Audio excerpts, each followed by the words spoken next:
अस्सलाम वालेकुम YouTube family, कैसे हैं आप सब। उम्मीद करती हूँ कि सब ठीक ठाक होंगे। आज मैंने बहुत मज़े का यखनी पुलाव बनाया और बहुत ही आसान रेसिपी के साथ। इसको बनाने के लिए क्या करना है आए मैं आपको बताती हूँ। यखनी पुलाव बनाने के लिए हमने सबसे पहले क्या किया, एक दरमियानी साइज़ की प्याज काट के ब्राउन करने के लिए रख दी है। तो मेरा कैमरामैन जो थी वो नमाज़ पढ़ रही थी, कैमरा गर्ल जो थी वो नमाज़ पढ़ रही थी। तो मैंने कहा मैं स्टार्ट कर देती हूँ बनाना, क्योंकि टाइम काफ़ी ज़्यादा हो गया था। तो मैंने कहा मैं कुकिंग स्टार्ट कर लेती हूँ।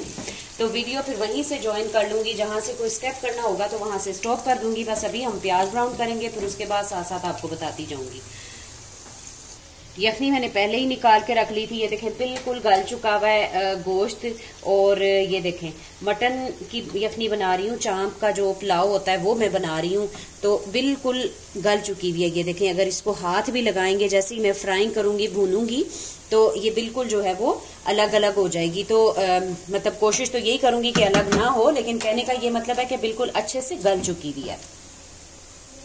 मेन स्टेप्स ही बताऊंगी आपको, बस ज्यादा डिटेल में नहीं जाऊंगी ताकि आपका भी टाइम जाया ना हो और फटाफट मैं खाना भी बना लूं। तो कुकिंग स्टार्ट करने से पहले ही मैंने चावल भिगो दिए थे, यानी कि यखनी मैंने काफी पहले निकाल के रख ली थी। अब मैं टमाटर काट रही हूँ और प्याज भी ब्राउन हो रहा है। तो जैसे ही आप कुकिंग स्टार्ट करने लगे तो सबसे पहले आपने क्या करना है, यानी जब आप मसाला बनाने लगे तो सबसे पहले आपने क्या करना है कि चावल भिगो देने हैं, ताकि फिर चावल भी जरा भीगने में टाइम लगाते हैं और अच्छे से फूल के तैयार हो जाते हैं, पकते। प्याज हल्का सा ब्राउन होने लग गया। अब इसमें लहसुन अदरक डालूंगी मैं। लहसुन और अदरक खास करके आपने इसमें थोड़ा सा ज्यादा रखना है और इसी से इसका फ्लेवर बहुत मजे का आएगा। साथ ही इसको भी फ्राई कर लेंगे ताकि ये भी इसकी भी भुनाई हो जाए। और प्याज को आपने खूब अच्छी तरह से जरा ब्राउन करेंगे। जितना अच्छा प्याज ब्राउन करेंगे उसमें इसमें जो है वो उतना ही अच्छा पुलाव का कलर आएगा। प्याज लहसुन अदरक अच्छे से ब्राउन हो गया। अब इसमें डाल देंगे दरमियानी साइज की एक दो थोड़ा सा छोटा और एक बड़ा टमाटर था, वो डाल देंगे। और ये जो दोरी में हमने लहसुन अदरक कूटा था वो संभाल के डाल देंगे ताकि इसका फ्लेवर बिल्कुल ज़ाया ना हो। तो अच्छे से इसको अब मिक्स कर लेंगे। अब डालेंगे कुछ बेसिक मसाले, नमक, सूखा धनिया पाउडर, कुटी हुई लाल मिर्च डालूंगी तकरीबन 1.5 टीस्पून। इसमें पाउडर नहीं डालना आपने लाल मिर्च का, इसमें कुटी हुई लाल मिर्च ही डालनी है। थोड़ी सी इसमें काली मिर्च क्रश करूंगी। इसमें इसका बहुत मजे का फ्लेवर आता है। या तो आप दोरी में कूट लें या फिर इसी तरह से आप क्रश करके डाल लें, या पिसा हुआ अगर आपके पास है ये काली मिर्च का पाउडर तो वो भी आप डाल सकते हैं।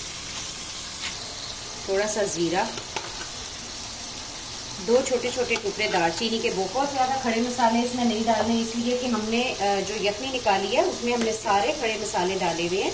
तो उसका फ्लेवर जो है वो यानी कि खड़े मसालों का फ्लेवर यखनी में अच्छे तरीके से आ जाता है। तो जितनी देर हम मसाले डाल रहे थे इतनी देर में आप देखेंगे कि टमाटर भी नरम हो गए। ये 2-3 मैंने भुगारी मिर्चें डाल दी हैं, ये मुझे मज़े की लगती हैं। अगर आपको पसंद हो तो आप डाल लें, नहीं तो आप इनको स्किप कर सकते हैं, कोई मसला नहीं है। 3-4 आलू बुखारे डाल दें, सूखे आलू बुखारे जो बाजार से मिलते हैं वो डाल दें आप। इसका भी बड़ा ही मज़े का फ्लेवर सा आता है। तो पसंद हो तो डाल लें, नहीं तो आप इनको स्किप कर सकते हैं। तो बस जो चीज़ उससे रिलेटिव पड़ी होती है तो मैं डाल लेती हूँ, नहीं पड़ी होती तो मैं स्किप कर देती हूँ, कोई मसला नहीं है। यानी कि बाज़ लोग होते हैं ना, वो कहते हैं नहीं ये चीज़ नहीं है तो मैं ये नहीं बनाऊँगी, ये चीज़ नहीं है तो मैं ये नहीं बनाऊँगी। तो हर चीज़ का ऑल्टरनेट होता है, तो कुछ ना कुछ जो है वो मिल जाता है हमें।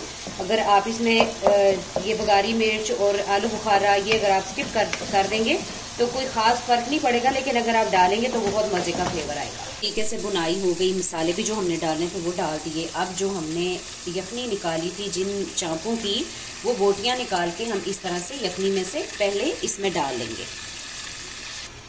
इनकी कर लेते हैं खूब अच्छी तरह से ज़रा थोड़ी सी बुनाई, ताकि जो अभी तो ज़रा उसमें फीके मसाले थे ना पानी में जो इसमें पक रही थी, इसमें पक रहा था चिकन कह रही हूँ मटन, तो उसमें ज़रा फीके मसाले थे। अब ज़रा स्पाइसेस मैंने सारे इसमें डाले हैं। तो अब इसमें ज़रा अच्छे से थोड़ी सी इसकी बुनाई करूँगी। तो ये देखें इतना गला हुआ है कि ये देखें हड्डी सारी जो है वो निकल के बाहर आ रही है। और इस तरह से इसकी बस बुनाई कर लेंगे। खैर है बोटी अगर टूट जाती है तो कोई बात नहीं, वैसे अगर आपने कोशिश यही करनी है। वैसे तो इसमें साबुत 3 चांपें थी और इस तरह से ये टूटी हुई थी पहले ही।